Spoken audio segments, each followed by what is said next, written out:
अस्सलाम वालेकुम। हम पढ़ रहे हैं केमिस्ट्री 10th और आज का हमारा टॉपिक है लॉ ऑफ मास एक्शन। और इसके साथ साथ हमने डेरिवेशन करनी है एक्सप्रेशन की इक्विलिब्रियम कांस्टेंट की। लॉ ऑफ मास एक्शन जो है वो हमें किस साइंटिस्ट ने दिया था? That was CM Goldberg and P Waage ने 1864 में प्रपोज किया था लॉ। वैसे तो जो केमिस्ट होते हैं वो आपके पास कंपोजिशन ऑफ इक्विलिब्रियम मिक्सचर जो है वो एक एक्सप्रेशन में यानी in terms of numerical value में एक्सप्रेस करते हैं, लेकिन हम इसका जनरलाइज एक्सप्रेशन पढ़ेंगे। ठीक है, लॉ ऑफ मास एक्शन का अकॉर्डिंग टू गोल्डबर्ग साइंटिस्ट क्या कहता है कि आपके पास जो रेट ऑफ फॉरवर्ड रिएक्शन यानी जिस रफ्तार से रिएक्शन ने फॉरवर्ड जाना है वो डिपेंड करता है एक्टिव मैसेज ऑफ रिएक्टेंट्स पे। ठीक है, और इसी हिसाब से रेट ऑफ बैकवर्ड जो है वो डिपेंड करता है एक्टिव मैसेज ऑफ प्रोडक्ट पे। ठीक है, यानी जितनी कंसंट्रेशन रिएक्टेंट की ज़्यादा होगी रिएक्शन ठीक उसी रफ्तार में फॉरवर्ड जाएगा, उसी कंसंट्रेशन के साथ फॉरवर्ड जाएगा। और अगर प्रोडक्ट की कंसंट्रेशन बढ़ेगी यानी आपके प्रोडक्ट का कंसंट्रेशन जब ज़्यादा होना स्टार्ट हो जाएगा रिएक्शन उसी रफ्तार से बैक पे आना स्टार्ट हो जाएगा, बैक हो जाएगा। क्योंकि इसको अभी जनरलाइज कल की बातों को थोड़ा सा रिवाइज कर लेते हैं ताकि लॉ आपको समझना आसान हो। ये क्या कहता है कि एक जैसे रिवर्सिबल रिएक्शन है तो आपके पास इनिशियली हमने कहा था रिएक्टेंट जो है वो ज़्यादा होते हैं T0 पे। ये रिएक्शन T0 पे स्टार्ट हुआ है। जब एक T0 पे रिएक्शन स्टार्ट हुआ तो अब रिएक्टेंट ज्यादा है प्रोडक्ट कम है। अब क्या है कि जब ये T1 सेकेंड यानी अब जब टाइम स्टार्ट हो गया 1 सेकेंड 2 सेकेंड 3 सेकेंड, जब टाइम आप स्टार्ट कर देते हो देन जाहिर सी बात है रिएक्शन में रिएक्टेंट से प्रोडक्ट बनना शुरू हो जाते हैं। जब रिएक्टेंट से प्रोडक्ट बनना शुरू होते हैं रिएक्टेंट की कंसंट्रेशन में कमी आती है, प्रोडक्ट की तरफ कंसंट्रेशन बढ़ना शुरू हो जाती है। यानी ये बनना फॉरवर्ड जाके C+D बनना शुरू हो जाते हैं। और कल इसी का अगर ग्राफ देखें जो आपने पढ़ा था T0 पे, ठीक है, ये T था X पे और ये Y पे इसका कंसंट्रेशन था। ठीक है, कंसंट्रेशन था।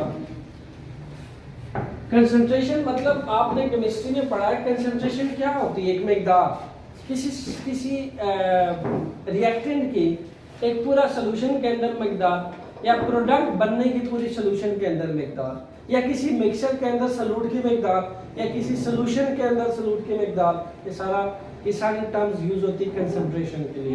कंसंट्रेशन एक न्यूमेरिकल क्वांटिटी या फिर मिकदार के लिए वर्ड यूज किया जाता है। ठीक, तो कंसंट्रेशन यहाँ पे मैक्सिमम होती थी किसकी? T0 पे रिएक्टेंट की। यानी रिएक्शन का ग्राफ यहाँ से स्टार्ट होता है, ये T0 है, ये ओरिजिन है। T0 1 सेकेंड 2 सेकेंड 3 सेकेंड, जैसे जैसे सेकेंड्स आगे बढ़ते हैं रिएक्टेंट में कमी आती है।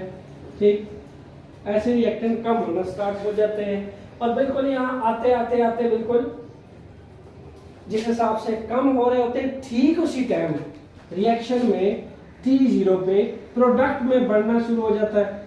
ये जिस हिसाब से T1 2 3 पे कमी आ रही है उस हिसाब से T1 2 3 पे प्रोडक्ट बन रहा है।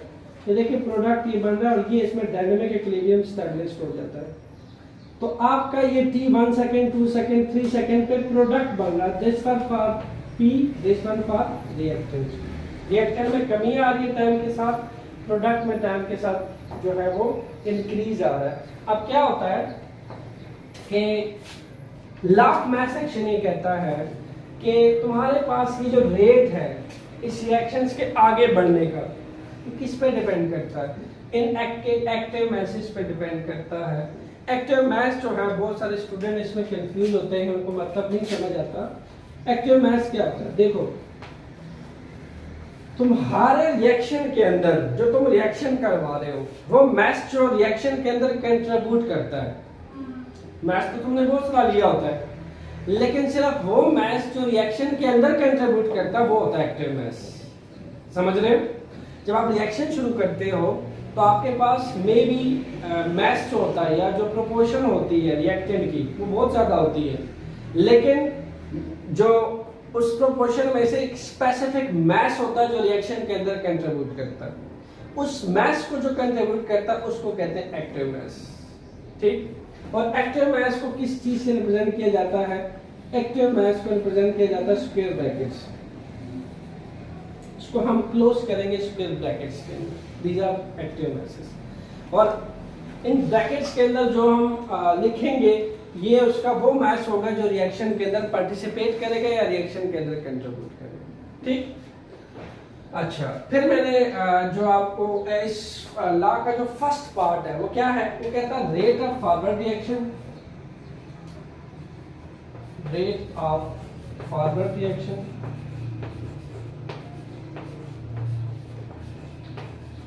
फिजिक्स में जब रेट का वर्ड यूज होता है तो आप इसको टाइम के हिसाब से देखते हो, चीजों को, मेजरमेंट को, फिजिकल क्वांटिटी को टाइम के लिहाज से देखते हो। केमिस्ट्री में भी रेट का मतलब वही है जो फिजिक्स में।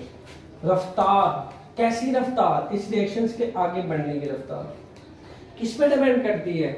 उसने कहा इनके एक्टिव मैसेज पे डिपेंड करती है जो रिएक्टेंट के अंदर पार्टिसिपेट करेंगे। अगर इन एक्टिव मैसेज की कंसंट्रेशन ज्यादा है, ये एक्टिव मैसेज मिकदार में ज्यादा है, ठीक है, तो जितने मिकदार में ज्यादा होंगे रिएक्शन ठीक उसी रफ्तार में फॉरवर्ड जाएगा, आगे की तरफ जाएगा। ठीक, तो उसने क्या कर दिया, इसको डायरेक्टली प्रोपोर्शन कह दिया किसके? Active masses of reactant, these are active masses of reactant. Clear?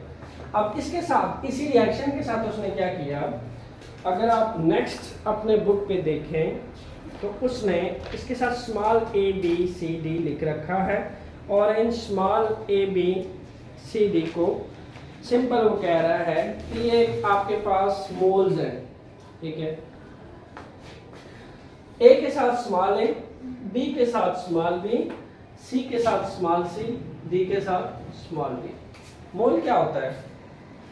Simple, किसी सब्सटेंस के जब एवोगैड्रोस नंबर के इक्वल हम किसी सब्सटेंस के पार्टिकल ले लें वो एक मोल होता है।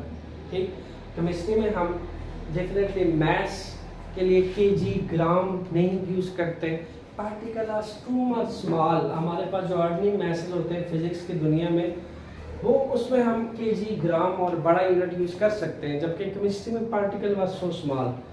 6.022 मल्टीप्लाई 10⁻23 पार्टिकल को एक जगह जमा किया जाए तो उससे एक मोल बनता है।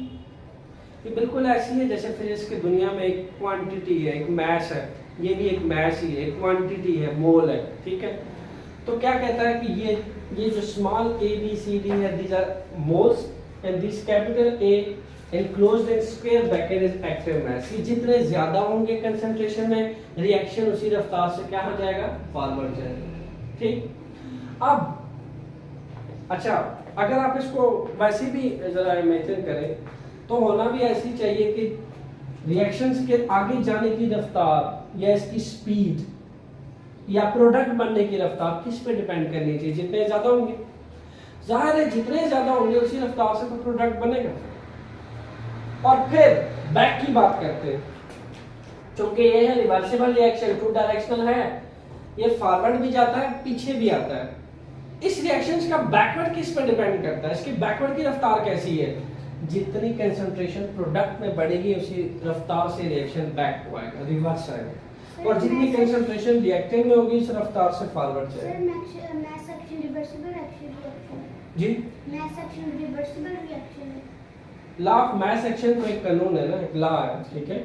ये लॉ ये कहता है, इसके दो स्टेप्स हैं कि जो फॉरवर्ड रिएक्शन है, रिएक्शंस के फॉरवर्ड की जो रफ्तार है वो डायरेक्टली प्रोपोर्शन इन एक्टिव मैसेज के। अगर ये एक्टिव मैसेज मैग्नीट्यूड में ज्यादा होंगे तो रिएक्शन उसी रफ्तार से आगे जाएगा। ठीक है, ये इस लॉ का पहला पोस्टुलेट है, एक तरह का आप कह रहे हैं, पहला हिस्सा है। तो जब हम इसको ब्रेक करते हैं प्रोपोर्शन को तो हमारे पास यहाँ KF आ जाता है। जाहिर सी बात है हर प्रोपोर्शनल साइन को खत्म करने के लिए एक कांस्टेंट आता है, तो यहाँ भी एक कांस्टेंट आएगा A। यहाँ पे इसके जो मोल्स है उसको हम इसके पावर में एक्सप्रेस करते हैं। ठीक है, this is also A B B। KF is nothing but, इसको भी आप फॉरवर्ड कांस्टेंट कहते हैं, ये आपका फॉरवर्ड कांस्टेंट है, ठीक है।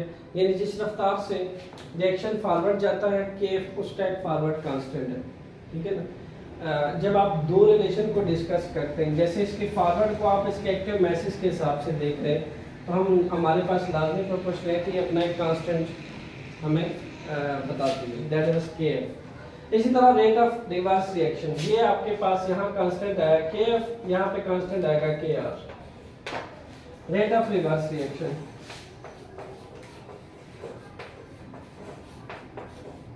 ये इसका सेकंड पार्ट है।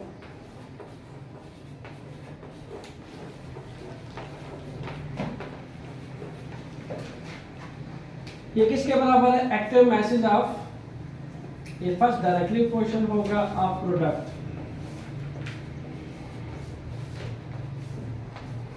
प्रोडक्ट के एक्टिव मैसेज जितने ज्यादा होंगे रिएक्शन उसी रफ्तार से प्रोडक्ट से रिएक्टेंट की तरफ बैकवर्ड हो जाएगा, रिवर्स हो जाएगा। अगर इसका मैं कांस्टेंट डेवलप करूं तो ये क्या बनेगा? That is KR। KR CC and GG। याद रहे ये आपके पास एक्टिव मैसेज है, these are the modes of this active masses, ठीक हो। यहाँ तक अगर किसी को समझनी है तो क्वेश्चन पूछ सकता है, बहुत सिंपल। रिएक्शंस के फॉरवर्ड जाने का क्या क्राइटेरिया है? एक्टिव मैसेज का ज्यादा होना। जितना ये ज्यादा होंगे, मैग्नीट्यूड में ज्यादा होंगे, एक्टिव मैसेज जितना ज्यादा पार्टिसिपेट करेगा रिएक्शन के अंदर, रिएक्शन उसी रफ्तार से आगे जाएगा। प्रोडक्ट के एक्टिव मैसेज जितने ज्यादा बनेंगे रिएक्टेंट से प्रोडक्ट बनने में, रिएक्शन उसी रफ्तार से पीछे आएगा, ठीक। अब T0 पे जब ये रिएक्शन रिएक्टेंट प्रोडक्ट बना रहा था, ठीक है, T0 पे जब ये रिएक्टेंट प्रोडक्ट बना रहा था, इसमें कमी आ रही है, ठीक उसी टाइम क्या बढ़ रहा है? प्रोडक्ट बढ़ रहा है T0 पे। ऐसा हुआ कि जब इस पॉइंट को देखिएगा, जब इस पॉइंट को क्रॉस किया, ठीक है, यहाँ से रिएक्टेंट कम हो रहे, प्रोडक्ट बढ़ रहे, तो एक टाइम आएगा कुछ टाइम बाद जो रेट है, किसका रेट? फॉरवर्ड रिएक्शन का आगे जाने का, वो बिल्कुल बराबर हो जाएगा किसके? पीछे आने के, बैकवर्ड आने के। तो जिस रफ्तार से रिएक्टेंट प्रोडक्ट बनाएंगे, ठीक उसी रफ्तार से प्रोडक्ट रिएक्टेंट बनाएंगे, जिसको हमने कल बोला था डायनेमिक इक्विलिब्रियम। ये स्टेट एस्टेब्लिश हो जाएगी इसके अंदर। और ये स्टेट एस्टेब्लिश होने का साइन ये है कि फिजिक्स में तो आप कहते हो ना, मैं no net force act on a body then body state to in equilibrium. Forces तो एक्ट करती हैं पर एक दूसरे को कैंसिल आउट करती हैं। केमिस्ट्री में क्या होता है? केमिस्ट्री में इसके हम लेफ्ट और राइट पे जब हम कंसंट्रेशन चेक करेंगे, that was remain constant, concentration change ही नहीं होगी, कोई चेंज नजर ही नहीं आएगा। जितने रिएक्टेंट प्रोडक्ट बना रहा ठीक उतनी रफ्तार से प्रोडक्ट रिएक्टेंट बना रहा, तो हम कहेंगे रिएक्शन की स्टेट आ गई इक्विलिब्रियम। इसमें चेंज ही नहीं दिख रहा ना। If there is a change, equilibrium से बॉडी किसी और स्टेट में चली जाएगी, but there is no change, ठीक है। ये यहाँ ऐसे ऐसे आने के बाद ये बिल्कुल इक्विलिब्रियम पे चले जाते हैं, सीधा रहेंगे बिल्कुल, ये लाइंस एक दूसरे के पैरेलल जाएंगी क्योंकि इसमें इक्विलिब्रियम एस्टैब्लिश होगी, स्टेट एस्टैब्लिश होगी। तो हम जब इक्विलिब्रियम एस्टैब्लिश कर लेंगे, या फिर यहाँ लिख सकते हैं इक्विलिब्रियम स्टेट, इक्विलिब्रियम स्टेट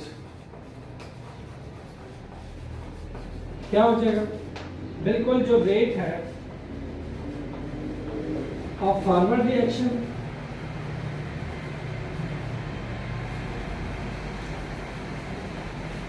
ये इक्वल हो जाएगा rate of reverse reaction.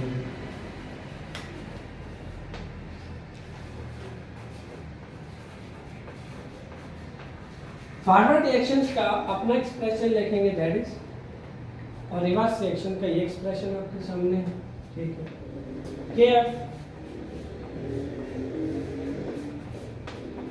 AA B ये लिखेंगे, एंड KR C D। यहाँ तक समझ आ गई?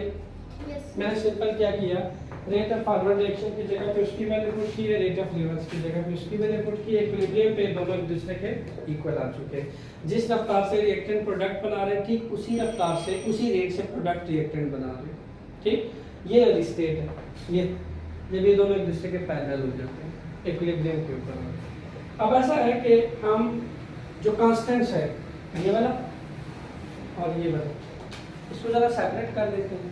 तो के एफ के नीचे क्या आ जाएगा, के आर, ठीक है, के एफ बाई के आर। ये जो आपको ए नजर आ रहा है ये पूरा एक्सप्रेशन ये उसके डिनोमिनेटर में चला जाएगा, ठीक है ना। तो हम लिख सकते हैं सी सी और यहाँ लिखा जा सकता है डी डी ए और बी बी। अब जो रेशो है यहाँ पे एक तरह से एक रेशो आ गई है आपके पास, दिस वन, ये वाली रेशो, इसको कहते हैं chemical equilibrium constant. K F by K R की जो रेशो है ये इक्वल है के सी एक्सप्रेशन के, केमिकल इक्विलिब्रियम कांस्टेंट के, ठीक है जी। यानी the ratio of forward constant to the reverse constant is nothing but equal to K C expression, C for chemical equilibrium constant, ठीक। तो फॉरवर्ड और रिवर्स की अगर मैं रेशो ले लूँ तो किसके बराबर है, के सी एक्सप्रेशन के, ये नहीं कि मैंने केमिकल इक्विलिब्रियम कांस्टेंट के, तो मैं इसकी रेशो की इक्वल रख सकता हूँ के सी, ठीक है जी।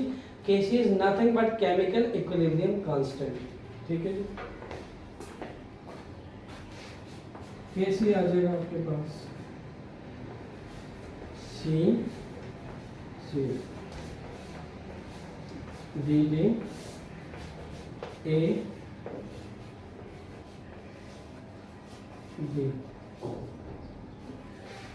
ये स्टूडेंट्स आपका पूरा इसका डेरिवेशन पार्ट आ गया, ठीक है। इस एक्सप्रेशन बराबर है active masses of product with its moles, active masses of reactant.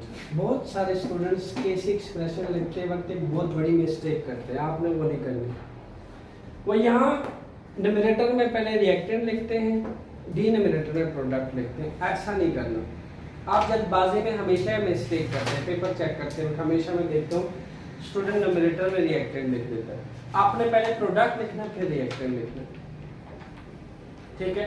पहले यहाँ प्रोडक्ट है, यहाँ रिएक्टेंट है। प्रोडक्ट के एक्टिव मैसेज और रिएक्टेंट के एक्टिव मैसेज का अगर रेशो ले लिया जाए that is equal to KC expression, ठीक है। ये आपके पास केसी एक्सप्रेशन के बराबर है। इसको कहते हैं केमिकल इक्विलिब्रियम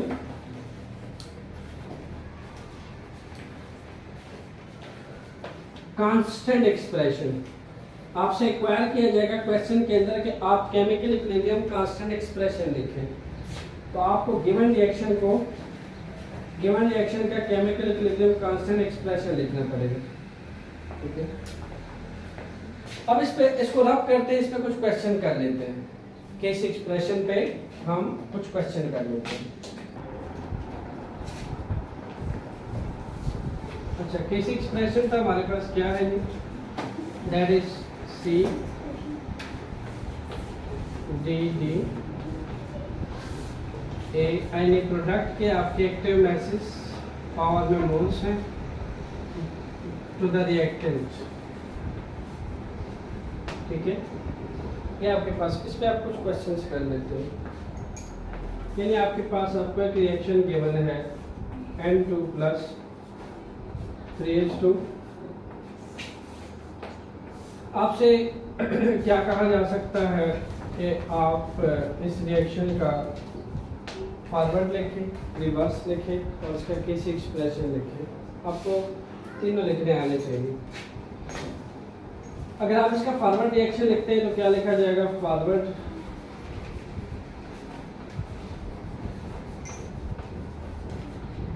रिएक्शन क्या लिखा जाएगा जी, that is N2 plus 3H2।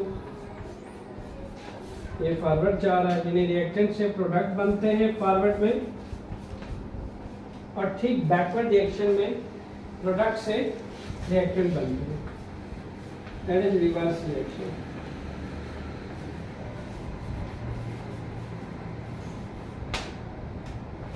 2NH3 से वापस क्या बनना पॉसिबल है, अमोनिया। ठीक है, इसे हम वापस अमोनिया बना सकते हैं। नाइट्रोजन प्लस हाइड्रोजन में इसको हम वापस लेके जा सकते हैं, यानी अगर हम अमोनिया से वापस नाइट्रोजन प्लस हाइड्रोजन बना सकते हैं तो ये रिएक्शन बैक जाएगा और फॉरवर्ड में आपके पास रिएक्टेंट से प्रोडक्ट बनेंगे। नाउ फाइनली आपसे ये भी कहा जा सकता है, पार्ट 2 में आपको कहा जा सकता है कि आप इसका केसी एक्सप्रेशन लिखें, तो बिल्कुल आपने उस फॉर्म में लिखना है इसका केसी एक्सप्रेशन। ये रहे इसके प्रोडक्ट NH3, ठीक है, यहाँ कितने मोल्स है, दैट इज 2। यहाँ वहाँ कितने मोल्स हैं आपके पास, N2 रिएक्टेंट के। इसी तरह H2 में कितने मोल्स हैं, 3। ये आपके पास केसी एक्सप्रेशन हो गया, आ गया इसका। ठीक है, प्रोडक्ट बाय रिएक्टेंट। तो फॉरवर्ड रिएक्शन, रिवर्स रिएक्शन और केसी एक्सप्रेशन ये आपको लिखना आना चाहिए। नेक्स्ट एक और एग्जांपल ले लेते हैं, CO प्लस 3H2 का एग्जांपल ले लेते हैं। CO plus 3H2, carbon monoxide plus hydrogen का रिवर्स रिएक्शन लिखा है। यहाँ हमारे पास बन रहा है CH4 plus H2O, CH4 plus H2O। केसी एक्सप्रेशन क्या है हमारे पास, फिर से इसका लिखते हैं, प्रोडक्ट का लिखेंगे एंड देन फिर रिएक्टेंट का लिखेंगे।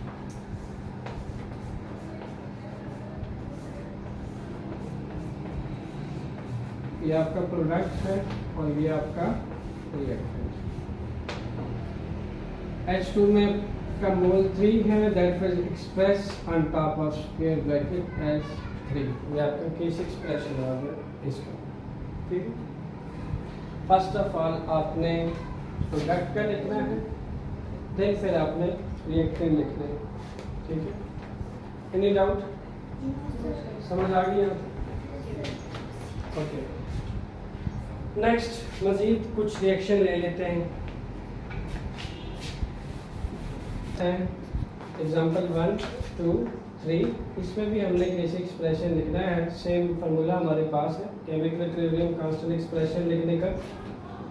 ये रहा हमारे पास product, this one is reactant. First of all हम न्यूमरेटर में जो है वो प्रोडक्ट लिखते हैं और डिनोमिनेटर में हम रिएक्टेंट लिखते हैं। सो फर्स्ट का केसी एक्सप्रेशन लिखते हैं, दैट इज O3, कितने नंबर ऑफ मोल्स है, दैट इज 2।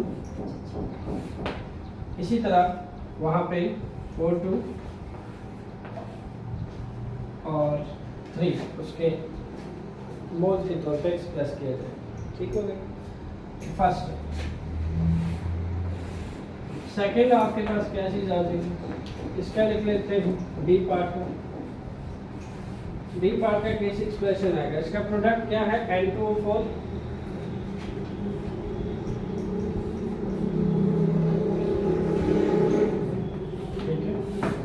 और रिएक्टेंट का आ जाएगा NO2।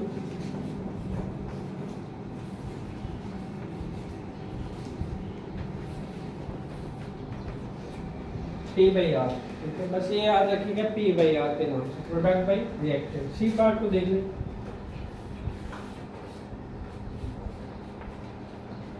सी पार्ट में है आपके पास ये रहा प्रोडक्ट CH3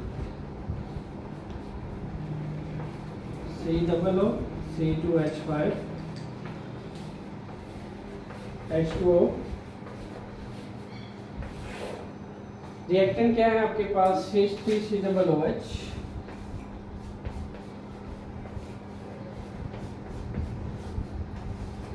सिमिलरली प्रोडक्ट क्या है, उसका सेकंड पार्ट क्या है, C2H5OH। सो वही बात, इसको आपने याद रखना है। फर्स्ट ऑब्जेक्टिव मैसेज रिप्रेजेंट करते हैं रिएक्टेंट यानी प्रोडक्ट के, एंड देन रिएक्टेंट के P/R के नाम से आपने इसको याद रखना है। फर्स्ट आपने प्रोडक्ट के देन रिएक्टेंट के। ठीक है, तो एक्टिव मैथ सेक्शन आपको याद रहना चाहिए। इसको समराइज करते हैं, जितना आपके पास एक्टिव मैसेज जो पार्टिसिपेट करते हैं रिएक्शन के अंदर वो ज़्यादा होंगे, रिएक्शन उसी रफ्तार से स्पीड अप होकर प्रोडक्ट बनाएगा। और जैसे जैसे प्रोडक्ट तेज़ी से बनेंगे, ठीक है, उनके एक्टिव मैसेज में इजाफा होगा, रिएक्शन उसी रफ्तार से रिवर्स होगा, बैकवर्ड होगा। ठीक बिल्कुल जब दोनों एक दूसरे को बना रहे होंगे, एक टाइम आएगा कि जितनी रफ्तार से रिएक्टेंट प्रोडक्ट बना रहे ठीक उतनी ही रफ्तार से प्रोडक्ट रिएक्टेंट बनाएंगे, जिसमें इक्विलिब्रियम स्टैब्लिश हो जाएगा। जिसके बाद हमारे पास एक केसी एक्सप्रेशन आया, ठीक है, और आपके जो फॉरवर्ड और रिवर्स का जो रेशो है, ठीक है, के आर बाई के एफ का जो रेशो है that is equal to K सी, और केसी एक्सप्रेशन बट नथिंग, ये आपके पास केमिकल इक्विलिब्रियम कांस्टेंट एक्सप्रेशन कहलाता है। ठीक है, लॉ ऑफ मास सेक्शन में भी हर स्टेप के बाद इक्विलिब्रियम होता है कि ये भी सिर्फ initial law of mass section तो एक कानून है ना, रिवर्सिबल रिएक्शन में हर छोटे स्टेप के बाद इक्विलिब्रियम होता है। लॉ जो है वो आपको सिर्फ ये बता रहा है कि ये रिएक्शन के फॉरवर्ड और बैकवर्ड जाने का क्राइटेरिया क्या है।